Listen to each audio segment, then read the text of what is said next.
Ամենից լավ իշխանությունը այն իշխանությունն է, որը ամեն օր չի գոռում, որ ես իշխանություն եմ, ես իշխանություն եմ, արիր գործն է անում։ Եթե ամեն ինչ բերում ես կարգի, ամենից լավ իշխանությունը նա է, որին ժողովուրդը չի նկատում, հանգիստ իր կյանքով ապրում է։ Հենց ժողովուրդը ամեն անգամ իշխանության մասին մտածում է, ուրեմն պրոբլեմ ունի։ Տրաֆիկա, պրոբկա է, չգիտեմ, ինտեղ էս չեն լուծել, էս գողացան, այն գողացան, ինչ ես ասում, ասում ես լավ, տեր ու տիրական չկա ստեղ,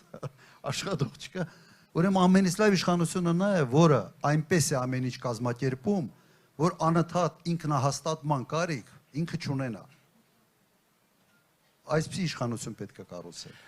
Այն ժամանակ ես շատ պարզ ձեզ ասեմ, ես տարին եթե մի 3 անգամ եթե հարցազրույց էի տալիս, լավ է։